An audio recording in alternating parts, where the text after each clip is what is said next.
Là, c'est les 11 joueurs du Real Madrid jouant actuellement. L'équipe type. Imagine s'il ne restait plus que 3 joueurs non espagnols. Ça donnerait quoi? On vit dans un monde où les joueurs deviennent super importants, voire plus que leur club. Pourtant, avant 1995, ce n'était pas du tout le cas. Tout était encadré, contrôlé et verrouillé. À cette époque, l'UEFA impose une règle stricte. Le fameux 3+2. 3 joueurs étrangers maximum sur la pelouse, 2 de plus s'ils étaient formés dans le pays du club. L'exemple parfait, c'est la finale de la Ligue des Champions 94 entre le Milan AC et le Barça. Seulement 3 étrangers titulaires chez les Milanais, De Sailly, Boban et Savicevic. Et côté Barça, pareil, Koeman, Stoichkov, Romario, point barre. Une autre règle faisait aussi partie de l'ancien football. Si les quotas freinent la diversité sur le terrain, les indemnités de transfert bloquent complètement la liberté des joueurs. Imaginons que ton contrat arrive à sa fin. Bah, t'es toujours pas libre. Ton club pouvait encore exiger une indemnité pour te laisser partir. En gros, tu n'as plus de salaire et si aucun autre club ne veut payer un transfert à ton club, bah t'es bloqué. Une sorte de propriété morale, même après ton contrat, tu leur appartenais toujours un peu. Avant, c'était ça le foot. Un sport où le club régnait plus que tout. Jusqu'au jour où... Lui, c'est Jean-Marc Bosman. Pas une star, pas un génie technique, mais un joueur sérieux, intelligent et respecté pour son leadership. Il débute au Standard de Liège, mais sans parvenir à percer en équipe première. Alors, il rebondit au RFC Liège, où il s'impose peu à peu. Capitaine des espoirs belges, vainqueur de la Coupe de Belgique, il commence enfin à voir sa carrière décoller. À 25 ans, il est dans la meilleure période de sa vie, le niveau, la confiance, l'expérience, tout y est. Fin de saison 1990, le RFC Liège lui propose de prolonger, mais avec un salaire divisé par 4, de 20 000 à 5 000 francs belges par mois, 75% de moins, autant dire que c'est une gifle. Bon là, il refuse catégoriquement, et en guise de réponse, le club le met sur la liste des transferts avec une indemnité fixée à 2,2 millions de francs belges. Une somme énorme pour un joueur de son profil. Mais là, coup de théâtre, l'USL Dunkerque en France veut le recruter. Tout est prêt, tout le monde est d'accord, sauf Liège qui bloque le transfert. Le club refuse de délivrer ce fameux bon de sortie et Bosman se retrouve coincé. C'en est trop. Il dépose plainte au tribunal de Liège pour défendre un droit fondamental, celui de travailler librement. Mais pendant que la machine judiciaire démarre, sa vie, elle s'effondre. Plus de contrat, plus de salaire, plus de club, il devient un simple inconnu dans tout le foot belge. Et pour survivre, il finit par partir à La Réunion en 1992. Oui, à plus de 9000 km de l'Europe pour jouer au CS Saint-Denis. Mais du coup, c'est au tribunal que tout se joue. Il attaque d'abord son club, puis la fédération belge pour les avoir laissés faire. Et enfin, l'UEFA en dénonçant les quotas de joueurs étrangers, jugés contraires aux règles européennes. Peu à peu, l'affaire prend une dimension internationale. Des syndicats comme l'UNFP en France ou la FIFPro lui apportent leur soutien. Jusqu'au 15 décembre 1995, à Luxembourg. Après 5 ans de combat, la Cour de justice des communautés européenne rend sa décision. Elle affirme pour la première fois que les footballeurs sont des travailleurs comme les autres. Un arrêt qui s'appuie sur l'un des articles du traité de Rome, celui qui garantit la libre circulation de tous les travailleurs dans l'Union européenne. Désormais, quand un contrat arrive à son terme, le joueur, il redevient libre. Libre de signer où il veut, avec qui il veut, sans qu'un club puisse exiger le moindre centime. Fini les fameux contrats à vie et fini les dirigeants qui bloquent les départs. Et puis, il y a la deuxième bombe, les quotas. La fameuse règle du 3+2 de l'UEFA, elle est supprimée. À partir de ce jour, plus aucune fédération ne peut limiter le nombre de ressortissants européens dans une équipe. Si t'es citoyen de l'Union, tu peux jouer n'importe où en Europe, sans aucune restriction. Alors, dès l'été 1996, le marché des transferts explose et les clubs paniquent. Le foot européen entre dans une toute nouvelle dimension. Personne n'est plus touché que la France. À l'époque, la Ligue 1 regorge de talent, mais sans les moyens des grands clubs étrangers. Et du coup, ils partent tous. Zidane file à la Juventus, un transfert qui va changer sa vie et aussi celle du football français. À Turin, il devient vite une légende, ballon d'or à la clé. Laurent Blanc, lui, rejoint le FC Barcelone pour découvrir la magie du Camp Nou. Vicente Lizarazu s'envole pour l'Athletic Bilbao, séduit par le projet basque. Christophe Dugarry signe au Milan AC, aux côtés des plus grandes stars italiennes. Et Yuri Djorkaeff pose ses valises à l'Inter Milan. Pour l'Italie, à ce moment-là, c'est le prime de la vie. Stade moderne, salaire X XXL et des clubs mythiques. Mais pour la Ligue 1, c'est la douche froide. Les clubs perdent leurs meilleurs joueurs, leurs recettes de transfert et même leur visibilité. D'un côté, c'est indéniable, le niveau de jeu a grimpé en flèche, les styles se sont mélangés, la rigueur allemande, la technique espagnole, la créativité brésilienne, et ce brassage, c'est ce qui a rendu le football européen aussi spectaculaire aujourd'hui. Les transferts libres, eux, sont devenus une arme. Steve McManaman quitte Liverpool pour le Real Madrid en 1999, sans aucune indemnité. Luis Enrique, lui, passe gratuitement du Real au Barça en 1996. Un tremblement de terre à l'époque. Le foot se professionnalise, préparation physique, communication, marketing, contrats, images, mais surtout, les joueurs deviennent des marques, et les clubs des entreprises mondiales. Mais chaque révolution a son revers. Les salaires, ils explosent, les transferts deviennent fous, et petit à petit, un cercle fermé se forme. Une vingtaine de clubs capables de tout acheter, pendant que les autres tentent juste de survivre. Les coupes d'Europe, autrefois imprévisibles, deviennent une affaire de puissants, fini les surprises, place à la routine dorée, les mêmes noms, les mêmes visages et les mêmes affiches. Le paradoxe, il est cruel, le foot n'a jamais été aussi libre, et pourtant, il n'a jamais été aussi inégal. Ça, c'était l'affaire Bosman. Voyons deux autres procès qui ont bouleversé le sport. L'affaire Balco, l'usine à champions.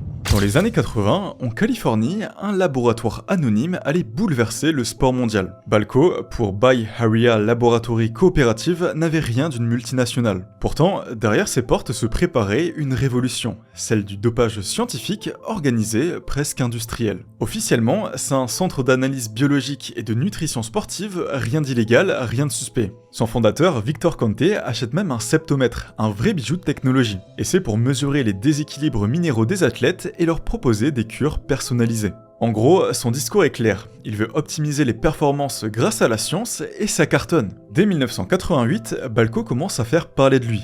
Conte propose des analyses gratuites à un groupe d'athlètes surnommé les Balco Olympians.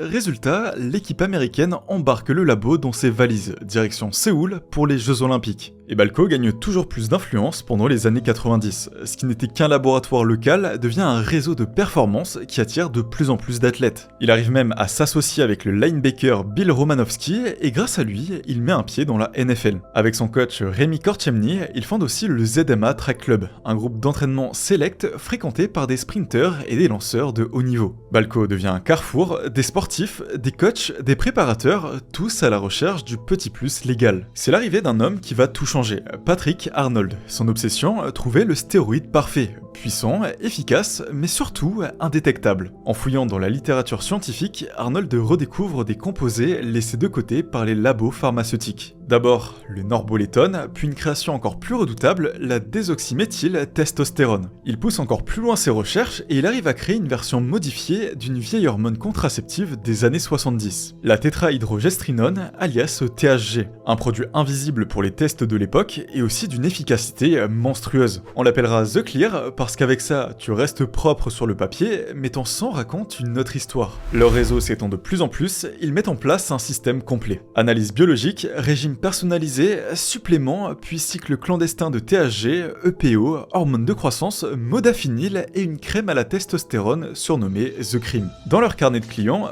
Barry Bonds et Jason Jambi, des stars absolues du baseball. Marion Jones, au JO de Sydney, elle remporte pas moins de 5 médailles olympiques. Tim Montgomery, sprinter fulgurant, recordman du 100 mètres avec un temps de 9 secondes 78. Mais aussi Dwayne Chambers, record d'Europe du 100 mètres en 2002 avec 9 secondes 87. Et autour d'eux, une galaxie d'athlètes, tous attirés par la performance ultime, sauf que ça ne va pas durer. En 2003, dans les bureaux de l'USADA, l'agence américaine antidopage, une enveloppe anonyme vient d'arriver. Pas de nom, pas d'adresse, juste une seringue à l'intérieur, et un message implicite, regardez ça de près. Celui qui a envoyé la fameuse seringue, c'est Trevor Graham, l'entraîneur de Marion Jones et Tim Montgomery. Dans les labos, on s'acharne, on passe des nuits à analyser le produit, comparer les spectres, tester les réactions chimiques et finalement, bingo, il identifie la molécule tétrahydrogestrinone. À partir de là, un test urinaire est créé, 550 échantillons d'athlètes sont analysés, résultat, 20 positifs. Des noms connus,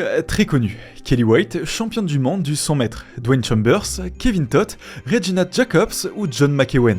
Alors, les fédéraux lancent une enquête. Ils veulent savoir jusqu'où s'étend le réseau. En réalité, l'affaire avait déjà démarré bien avant la fameuse seringue. L'IRS et la FDA avaient ouvert une enquête pour distribution illégale de substances contrôlées dès 2002. En septembre 2003, les agents fédéraux perquisitionnent le laboratoire Balco et le domicile du préparateur de Barry Bonds. Ils y découvrent des stéroïdes, de l'argent liquide et des listes d'athlètes. Quelques semaines plus tard, un grand jury convoque plusieurs stars du sport américain. Et en décembre, l'un d'eux avoue avoir utilisé des produits dopants. Les dirigeants de Balco finissent par plaider coupable et écopent de courtes peines de prison. Mais les athlètes, eux, payent le prix fort. Marion Jones passe de l'or à la honte. Condamnée pour parjure, elle perd ses médailles et sa carrière. Le choc est mondial, on fait tout pour que plus jamais ça n'arrive. En 2005, la MLB impose 50 matchs de suspension automatique lors d'un premier contrôle positif au dopage. Et dès 2009, l'AMA et l'USADA instaurent le passeport biologique, un suivi individualisé des données sanguines et urinaires capable de repérer les anomalies avant même la détection d'une molécule. En clair, si t'es encore triche, la science le verra. Le Crashgate. On est en 2007, Renault vient tout juste de régner sur le monde. 2 titres de pilote et 2 titres constructeurs, le prime de la vie. Sauf que cette année-là, la R27 n'a plus rien d'un monstre. Le moteur grogne, mais n'avance pas. Les pneus Bridgestone ne collent pas, et surtout, Alonso, le pilote des 2 titres, il est parti. Il file chez McLaren, attiré par la promesse d'une voiture imbattable. Résultat, Renault se retrouve orphelin, avec Fisichella et un rookie, Heikki Kovalainen pour sauver les meubles. Et c'est la catastrophe. Une seule fois sur le podium, aucune victoire et une saison à regarder les Ferrari et les McLaren se battre depuis le rétroviseur. Et ce n'est pas juste une question de pilote, non, tout s'effondre. Leurs voitures conçues spécialement pour les pneus Michelin deviennent inutilisables quand la F1 passe à Bridgestone. Le comportement des pneus change complètement et la voiture n'est plus du tout adaptée. Leur suspension magique, un système ingénieux qui stabilise la monoplace dans les virages, est interdite par la FIA. Et pour couronner le tout, les gros sponsors s'en vont. Milseven doit se retirer à cause des nouvelles lois et Telefonica part avec Alonso chez McLaren. Résultat, moins d'argent, moins de performance et beaucoup plus de pression, mais il reste un espoir. Fernando Alonso, le héros du passé, revient en 2008 après sa saison chaotique chez McLaren. Sur le papier, c'est le retour du roi, mais en vrai, c'est plutôt un cauchemar. 13 courses sans podium, 8ème au championnat, 35 points de retard sur Hamilton et une seule performance notable, une qualification miraculeuse en Espagne, suivie d'un abandon moteur. Bref, Alonso est revenu dans une voiture qui ne peut pas gagner. Et ça, pour un double champion du monde, c'est un enfer. Et à ses côtés, Nelson Piquet Jr., fils du triple champion du monde. Le gamin est sous pression constante. Son contrat dépend directement de ses résultats face à Alonso. Et surtout, il sait que son avenir dépend du directeur de Renault, Flavio Briatore, le même homme qui gère sa carrière. Cette saison-là, un petit détail du règlement va changer quelque chose. Lorsqu'une safety car entre en piste, les stands sont fermés. En gros, si tu rentres faire le plein pendant ce temps-là, tu prends une pénalité automatique. Mais si tu as déjà ravitaillé, tu ressors grand gagnant. Et c'est là que Renault élabore un plan. Grand Prix de Singapour. Premier GP de nuit de l'histoire, sous les projecteurs du Marina Bay Street Circuit. Dans les bureaux temporaires de Renault, Nelson Jr., Flavio se retrouve pour discuter stratégie accompagné du directeur de l'ingénierie. Tu serais capable de provoquer une safety car? Et c'est là que tout commence. Le lieu, le virage 17. Un endroit sans grue, avec des murs proches et un dégagement quasi inexistant. Idéal pour bloquer la piste et forcer la sortie de la safety car. Le timing, tour 13 ou 14, juste après qu'Alonso ait ravitaillé. Pile dans la fenêtre parfaite pour que son arrêt coïncide avec le chaos provoqué par son coéquipier. Nelson Jr. a un rôle très simple, percuter le mur au bon moment. Renault's gamble looked to have paid off when Piquet crashed heavily and brought out the safety car. Fernando won again for the 20th time in his career, with Rosberg second and Hamilton third.